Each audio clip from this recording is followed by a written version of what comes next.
الله الرحمن الرحيم. الحمد لله رب العالمين والصلاة والسلام على رسوله الكريم أما بعد. أعوذ بالله من الشيطان الرجيم. بسم الله الرحمن الرحيم.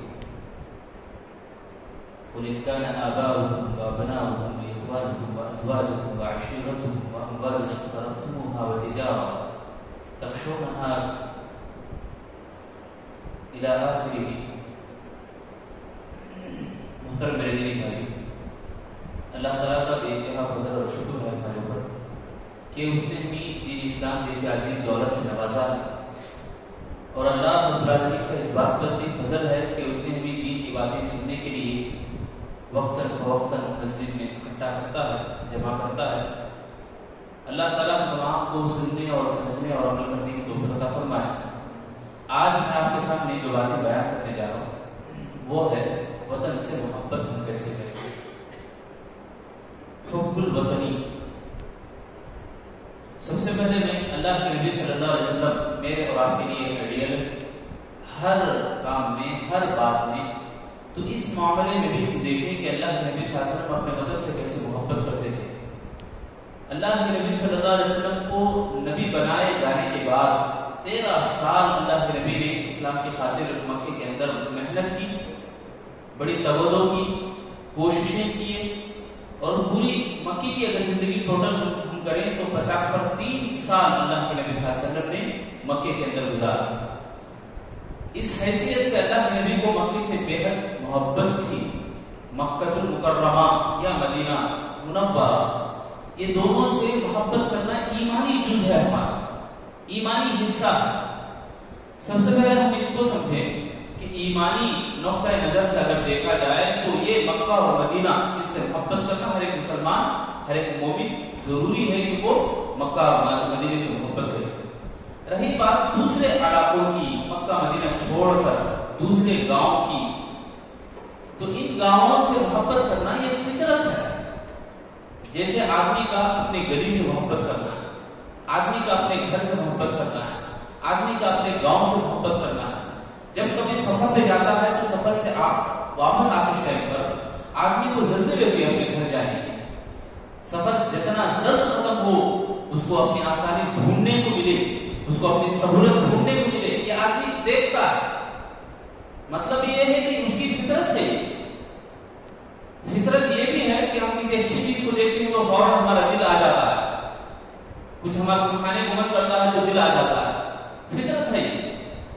تو امام ذہبی رحمۃ اللہ علیہ نے اپنی کتاب کے اندر جو شخصیات بیان کیے، بڑے بڑے علماء دین، جنہوں نے ساری زندگی، اپنی پوری زندگی بھی اسی دین اسلام کی کوششیں، کاوشوں کے اوپر گزارا، اور جو بات ہمارے کو نظر آتی ہے تمام علماء دین کے واقعات سے، ان کی زندگیوں سے، کہ اللہ رب العالمین نے ان کو جہاں سکینت اختیار دیا، یعنی ان کا مسکن بنایا، مسکن معنی ان کا رہنے کا جگہ، ان کے رہنے کا گاؤں، وہ اس گاؤں سے بے انتہا محبت کرنے والے بنے، بے انتہا چاہنے والے بنے۔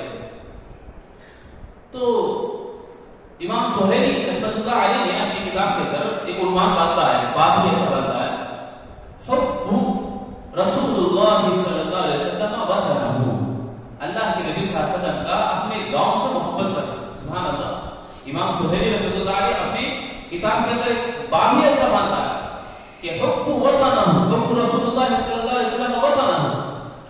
تو اس کے اندر ایک حدیث بھی انہوں نے لائی جو بڑی پیاری حدیث کہ ما اطیبک من بلد واحبک الیک، کہ اللہ کے نبی صلی اللہ علیہ وسلم اپنے گاؤں مکے سے واپس، یعنی مکے سے مدینہ جب جاتے تھے تو مکے سے کعبۃ اللہ سے مخاطب کر کے کہا کہ میرے پاس تیرے سے بڑھ کر کوئی پاکیزہ جگہ نہیں ہے، اور مجھے تیرے سے بہت محبت بھی ہے، اور اگر میرے گاؤں کے لوگ اگر مجھے یہاں سے نہ نکالتے تو میں تجھے چھوڑ کر کہیں اور نہیں بستا۔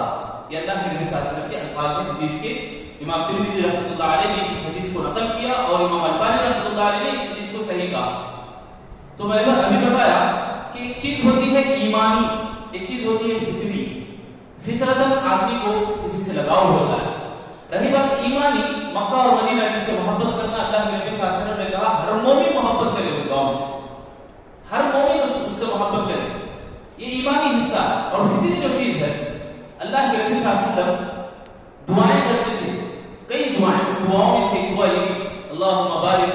في ساعنا ومدنا اللهم احب الى جبل احد. اللہ کے نبی صلی اللہ علیہ وسلم حضرت انس بن مالک رضی اللہ عنہ کہتے ہیں خیبر سے ہم واپس آ رہے تھے تو راستے میں اللہ کے نبی احد پہاڑ کو دیکھا تو کہا کہ میں احد پہاڑ سے محبت کرتا ہوں اور مجھ سے بہت محبت کرتی ہے. وہ احد پہاڑ مجھ سے محبت کرتا ہے. اس طرح کے الفاظ یہ حدیث لا کر یہی بتلاتے ہیں مفسرین اور ائمہ دین کہ اللہ کے نبی صلی اللہ علیہ وسلم جو چیزیں استعمال کرتے تھے جن چیزوں سے لگاؤ تھا اس سے بھی محبت کرتے تھے. گھر کے اندر ہم رہتے ہیں کئی سال اس گھر کو چھوڑنا ہمارا دل گوارا نہیں کرتا, دل اٹک جاتا ہے. انسان کیا حیوان بھی جانور بھی اس سے لگاؤ لگا لیتے ہیں, ان جس سے مانوس ہوتے ہیں محبت ایسی ہو جاتی ہے. جانوروں سے بھی انسانوں کی محبت ہو جاتی ہے. پچھلے دنوں میں دیکھا بھی ہے کہ چھوٹے چھوٹے معصوم بچے جب ان کے پالتو بکرے کو ذبح کرنے جا رہے ہیں تو روتے چلاتے, یعنی مانوس پن, دل کا آ جانا کسی پر, محبت کر لینا. یہ انسان بلکہ جانوروں کے اندر بھی یہ چیز پائی جاتی ہے.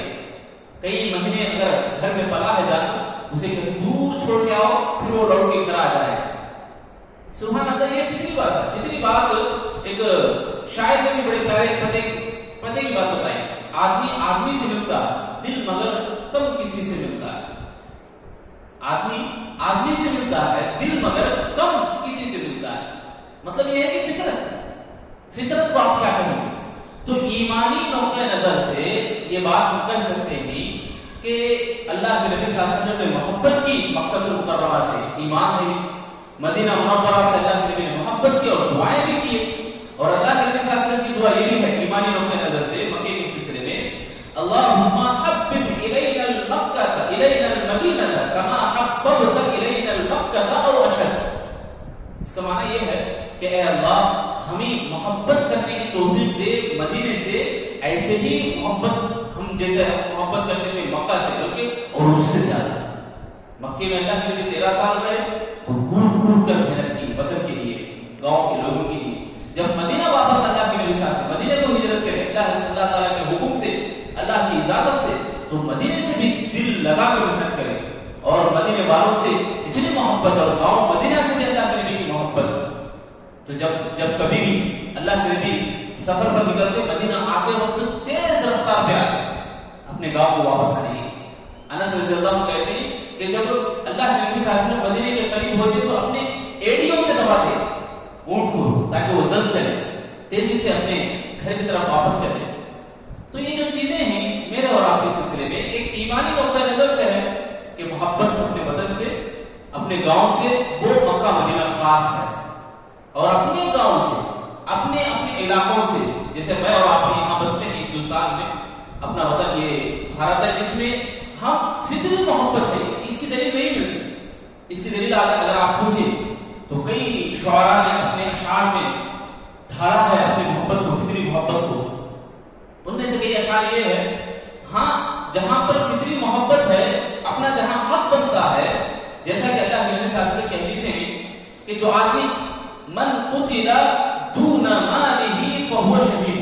اللہ کے نبی صلی اللہ علیہ وسلم کی حدیث ہے, سعید بن جبیر رضی اللہ عنہ کی روایت کردہ حدیث صحیح مسلم کے اندر موجود ہے. یہ اللہ کے نبی فرماتے ہیں اگر آدمی اپنے مال کے حق کو حاصل کرنے کے لیے اگر لڑتا ہے تو لڑتے لڑتے شہید ہو گیا تو وہ مر گیا تو وہ شہید ہے.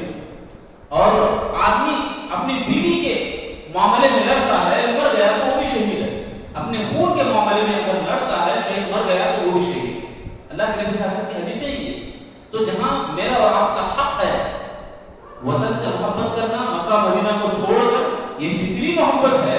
اور جہاں ہمارا حق ہے کہ اس کے خلاف اگر کوئی آواز اٹھائے, انگلی اٹھائے, تو جہاں پر حق ہمیں حاصل کرنے کے لیے اگر کھڑے ہو گئے نہیں, وہاں پر اپنی جان بھی چلی جائے تو وہ شہید شہادت کے مرتبے پر تک لے جاتی ہے.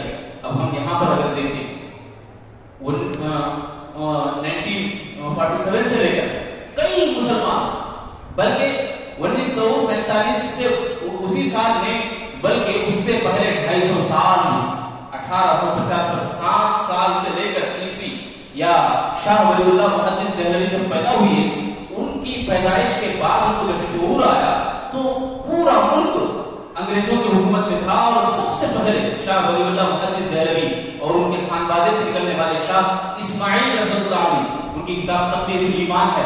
تو یہ سارے جو خاندان، یہ سارے جو شخصیات ہیں، انہوں نے اپنی جانوں کو قربان کیا، اپنی جانوں کو نچھاور کیا وطن کی محبت کے لیے. یہ سارے اپنی اپنی جگہ بہت بڑے علماء تھے، اور ان علماء دین، علماء ربانیین جو اسی ہندوستان میں داؤد راس کے نام سے جو شخصیت جانی مانی جاتی ہے، ابوالکلام آزاد سبحان اللہ جو بڑی شخصیت ہے، جانی مانی اور پہچانی ہوئی شخصیت ہے، ایسے کئی علماء صادق پور. پنڈت جواہر لال نہرو نے جب اس ملک کو آزاد کرنے کے بعد آزادی کی جو تاریخ ہے اس تاریخ کو ایک نظر کرتے ہوئے، یعنی تاریخ کو نظر دوڑاتے ہوئے کہا کہ پورے ہندوستان کے ہندوستانیوں کی قربانیوں کی ایک پلڑے میں رکھے، اور صادق پور کے علماء دین کی قربانی، صرف ایک گاؤں صادق پور پونے کے آس پاس میں آتا ہے وہ گاؤں، اس گاؤں کے علماء کی قربانیوں کو ایک پلڑے میں رکھے تو علماء صادق پور کا پلڑا بھاری ہو جاتا ہے. یعنی اتنی قربانیاں ان علماء کی، اتنی قربانیاں انہوں نے اس ملک کو بچانے کے لیے کیا، انگریزوں کی غلامی کو بھگانے کے لیے کیا. ایسے بے شمار ہی علماء دین، اور اس میں پیش جو تھے یہ مسلمان تھے. یعنی اس ملک کے حق کو حاصل کرنے کے لیے، جیسے شاعر نے کہا، مذہب کے نام پر ظلم و ستم ہم نہیں کرتے، وفا کی آڑ میں سیاست ہم نہیں کرتے، اور جو زمین کی کوکھ میں بھی جاتے ہیں تو غسل کر کے وطن کی مٹی کو ناپاک ہم نہیں کرتے.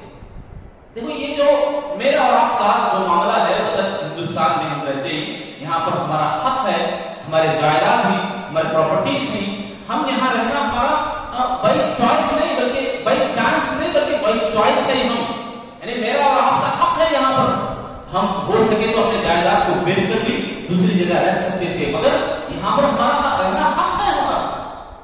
تو بہت سارے لوگ یہ سوال بھی اٹھاتے ہیں، یہ پوچھتے بھی ہیں کہ آپ لوگ وندے ماترم نہیں پڑھتے، جن گن من نہیں پڑھتے، یہ ساری چیزیں. اب میں پوائنٹ کے اوپر آتا ہوں، جو مین مدعا میرے اور آپ کو سمجھنے کا ہے وہ یہ کہ وطن کی محبت میں اللہ رب العالمین کا جو فرمان ہے، یہ زمین اللہ کی، یہ کائنات اللہ کی، جیسا کہ اللہ تعالیٰ سورۃ توبہ میں فرمایا، قُلْ إِن كَانَ آبَاؤُكُمْ وَأَبْنَاؤُكُمْ وَإِخْوَانُكُمْ وَعَشِيرَتُكُمْ وَأَمْوَالٌ اقْتَرَفْتُمُوهَا وَتِجَارَةٌ تَخْشَوْنَ كَسَادَهَا وَمَسَاكِنُ تَرْضَوْنَهَا أَحَبَّ إِلَيْكُم مِّنَ اللَّهِ وَرَسُولِهِ. ان تمام چیزوں میں سورۃ توبہ کی آیت میں اللہ تعالیٰ فرماتے ہیں، نبی بولو آپ کہ تمہارے باپ دادا ہو، تمہارے اولاد ہو، تمہاری بیوی ہو، تمہارا گھر ہو، تمہارے جائیداد ہو، تمہاری جتنی بھی چیزیں ہوں، ان تمام کی محبت کے اوپر اللہ کی محبت اگر نہیں ہے تو تم مومن نہیں ہے. اور اللہ تعالیٰ آگے کہتے ہیں واللہ لا يحب الظالمین، اللہ ظالموں سے محبت نہیں کرتا. میں یہ بتانا چاہ رہا ہوں کہ جہاں پر ایمانی معیار اگر آیا، جہاں پر شرک و بدعات کی باتیں اگر آ رہی، یعنی مثال کے طور پر مسجد کے اندر بدعات و خرافات کرنے کی بات ہے تو وہ ہم نہیں کریں گے. اللہ کا گھر ہے، اور ایسے ہی اللہ کی پوری زمین ہے، اللہ کی زمین میں بھی ہم نافرمانی نہیں کریں گے. بدعات و خرافات یا شرکیہ اعمال یا جو جیسے وندے ماترم کا جو کہنا ہے، اس میں بھی شرکیہ لفظ ہے. ہم مسلمان ہیں، انڈیپینڈنٹ ملک میں ہم رہتے ہیں جہاں پر جواہر لال نہرو نے جو سب سے پہلے وزیر اعظم ہیں، جو انہوں نے جو لا بنائی، جو قانون بنایا، جو میرے اور آپ کے لیے حقوق اور جو اصول ہمارے لیے بتائے ہیں اس ملک میں رہنے کے لیے، ان اصولوں میں ہمارا ایک اصل جو حق ہے وہ یہی کہ ہم آزادی کے ساتھ مذہب پر عمل کر سکتے ہیں، آزادی کے ساتھ ہم ایک دوسرے کو دعوت دے سکتے ہیں، ہم آزادی کے ساتھ اس ملک میں رہ سکتے ہیں. تو یہ جو حق حاصل کر لینا، چھین لینا، اس حق کو ہم حاصل کرنے کی کوشش کرنا، یہ ہماری اصل محبت ہے. یعنی اچھائیوں کی دعوت دینا، برائیوں سے روکنا، گاؤں کو پاک رکھنا، وطن کو پاک رکھنے کی بات کرنا، وطن کو پاک رکھنے کی کوشش کرنا، اور وطن کے اندر جو بگاڑ ہے، جو فساد ہے، اس کو دور کرنے کی کوشش کرنا، یہ اصل آزادی ہے. یہ اصل آزادی ہے. اس آزادی کو چھوڑ کر بلکہ جتنے بھی فریڈم فائٹرز ہیں، جتنے بھی تاریخ جو ہندوستان کی تاریخ ہے، ان تمام فریڈم فائٹرز نے مسلمانوں کو ایک ایک کر کے مٹانے کا جو مقصد تھا وہ یہی کہ یہ وطن کو مسلمانوں سے اکثر چھین لیں، اور اس کے لیے بہانہ وہ لوگ یہی تلاش کرتے ہیں کہ یہ لوگ اس طرح نہیں کرتے. یعنی جن گن من نہیں بولتے، یہ نہیں بولتے، ساری باتیں ایک بہانہ ہے بسوں کے لیے، اور وہ جو ہندوستان کی جو اصل تاریخ ہے اس کو مٹانا چاہتے ہیں۔ ہندوستان کی جو تاریخ ہے، مسلمانوں نے جو خون بہا کے اس ملک کی آزادی کو سینچا ہے، اس ملک کو آزادی کے دہانے لا کر کھڑا کیا ہے، اس کو یکسر بھلا دینا چاہتا ہے۔ بلکہ ابوالکلام آزاد کا نام تو بچوں کے پاس وہاں لیا جاتا تھا، اب وہ بھی ختم کرنے کی کوشش کی جائے۔ یعنی دیکھو آپ فلموں کے طور پر ہو، ناٹکوں ڈراموں کی شکل میں ہو، یا بحث و مباحثے کی شکل میں ہو، یہ غیروں کو زیادہ اوپر کرنا اور مسلمانوں کی جو ہسٹری ہے، مسلمانوں کی جو تاریخ ہے اس کو مسخ کرنا، ذہنوں کو ایسا بنا دینا کہ ہندوستان کی مسلمانوں کی تاریخ کو بھلا دیا جائے، بس کتابوں میں رہے، زندگی میں نہ آئے، زندگیوں میں آئے تو بس اٹھ کے، یعنی ایک بہانے کے تحت یہ سب کیا جا رہا ہے، تو یہ بہت بڑی سازش ہے۔ ایک اور واقعہ میں بتاتا ہوں، جو اللہ کے نبی صلی اللہ علیہ وسلم سے وطن سے جیسے یعنی محبت کرتے تھے، جو فطری محبت ہے۔ جب ابتدائی وحی جب شروع ہوئی، ابتدائی وحی جب نازل ہو رہی تھی، تو اللہ کے نبی صلی اللہ علیہ وسلم گھبرا گئے، پریشان ہوئے، بے انتہا بے چین ہو گئے۔ اللہ کے نبی صلی اللہ علیہ وسلم حضرت خدیجہ رضی اللہ عنہا کو دیکھا نہیں گیا۔ حضرت خدیجہ رضی اللہ عنہا نے اللہ کے نبی صلی اللہ علیہ وسلم کا ہاتھ پکڑ کر گئے، ان کے چچیرے بھائی ورقہ بن نوفل ان کے پاس لے گئے۔ ورقہ بن نوفل نے کچھ باتیں اللہ کے نبی سے کی، ان میں سے ہمیں اگر غور کریں تو اللہ کے نبی صلی اللہ علیہ وسلم کی جو فطری محبت ہے بدن سے، وہ ہمارے معلوم ہوتی ہے۔ جیسے ورقہ بن نوفل نے کہا کہ اے بھتیجے، جو باتیں ہیں وہ ان سے صاف صاف بولو، تو اللہ کے نبی نے پورا کھلا بتا دیا۔ تو ورقہ بن نوفل نے کہا اے بھتیجے، تمہارے جو بدن کے لوگ ہی تمہارے خلاف ہوں گے، یعنی تمہیں جھٹلائیں گے، تمہارے اوپر ایمان نہیں لائے۔ اللہ کے نبی خاموش تھے، چپ تھے۔ پھر کہا ورقہ بن نوفل نے کہ اے بھتیجے، تمہاری قوم تمہیں تکلیفیں دے گی، تمہیں مارے گی، پیٹے گی، تانا دے گی، لعن کرے گی تمہارے اوپر۔ اللہ کے نبی خاموش رہے، چپ تھے۔ پھر تیسری مرتبہ جو ورقہ بن نوفل نے کہا اے بھتیجے، تمہاری قوم تمہیں نکال کے باہر بھگائے گی، وطن نکال دے گی تمہارے کو۔ اللہ کے نبی صلی اللہ علیہ وسلم تعجب کا اظہار کیا، اور مخرجی یا قومی، کیا میری قوم مجھے باہر نکال دے گی، یعنی میری قوم مجھے دھکیل دے گی؟ اللہ کے نبی صلی اللہ علیہ وسلم تعجب سے سوال کیا۔ یہ جو تعجبانہ الفاظ جو ہیں، حضرت امام سہیلی رحمۃ اللہ علیہ فرماتے ہیں کہ یہ جو چیز ہے اللہ کے نبی صلی اللہ علیہ وسلم سے، اللہ کے نبی صلی اللہ علیہ وسلم کا اپنے وطن سے محبت اور بے انتہا محبت، اس کی دلیل ہے۔ نبی صلی اللہ علیہ وسلم نے اپنے وطن سے اس قدر محبت کر رہے ہیں، اور واقعات تو سیرتوں میں بھرے پڑے ہیں، صحابہ کے واقعات۔ وہ ابو بکر صدیق رضی اللہ عنہ جب گاؤں کو چھوڑ کر نکلتے وقت ابن الدغنہ کا کہنا کہ تمہاری قوم تمہارے اپنے عملوں کو، یعنی تمہارے آزادانہ عملوں کو روک رہی، یعنی عبادت کرنے نہیں دے رہی سکون سے، اطمینان سے۔ ابو بکر صدیق رضی اللہ عنہ نے یہی کہا کہ اطمینان سکون سے مجھے عبادت نہیں کرنے دیتے۔ تو ابن الدغنہ نے کہا کہ تمہارا جیسا آدمی، تمہارے جیسا بااخلاق آدمی گاؤں سے کبھی نہیں نکالا جاتا۔ مطلب کہ گاؤں کے اندر امن اور سکون، شانتی اور پاکیزہ رہنا یہ ہر کوئی پسند کرتا ہے۔ جب اللہ رب العالمین نے مکے کے لوگوں کو دیکھا، یعنی مسلمانوں کو دیکھا، تو وہاں سے نکال کر مدینے کی طرف راغب کیا، یعنی مدینے کی طرف اللہ کے نبی صلی اللہ علیہ وسلم چلے گئے۔ مدینے میں جانے کے بعد مدینے کی محبت کم اور مکے کی محبت زیادہ تھی، ایسی بات نہیں ہے۔ اللہ تعالیٰ جب چنا مسکن جگہ اللہ کے نبی کے لیے، تو مدینے میں آنے کے بعد اللہ کے نبی صلی اللہ علیہ وسلم خوب کی محبت کرے مدینے سے، اور دعا بھی کرتے تھے اللہ کے نبی باقی اللہم احب الینا المدینہ، اللہ کے نبی دعا کرتے تھے اللہ ہمارے مدینے کی محبت ہمارے دلوں میں ڈال دے۔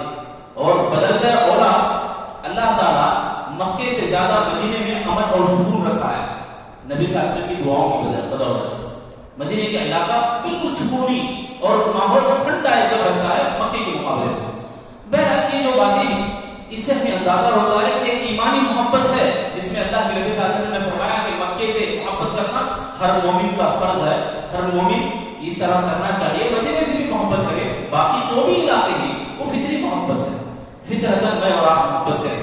اور رہی بات کہ آج ہمارے اس ملک کے اندر کی جو آزادیاں مسلمانوں کی تھی، وہ آج ان لوگوں کے ہاتھوں چھینی جائے، لوگوں کے اندر نظر نہیں آتی۔ تو اس میں ایک واقعہ میں بتا کر اپنی بات انشاءاللہ ختم کرنے کی کوشش کروں گا۔ حضرت عمر بن خطاب رضی اللہ تعالیٰ عنہ، یہ تاریخ قبری کے اندر یہ واقعہ موجود ہے۔ عمر بن خطاب رضی اللہ کے زمانے کے اندر یہ واقعہ پیش آیا کہ نہاوت بول کر ایک بہت بڑا علاقہ ہے، کئی مہینے کئی دن اس علاقے کو فتح کرنے کے لیے لگائے گئے، اور عمر بن خطاب رضی اللہ عنہ سلسلہ بار صحابہ کو بھیجتے تھے دستہ بدستہ. تو کئی مہینوں کے بعد جب ایک صحابی آتے ہیں، ان صحابی کا نام ہے الصائب بن اقدم.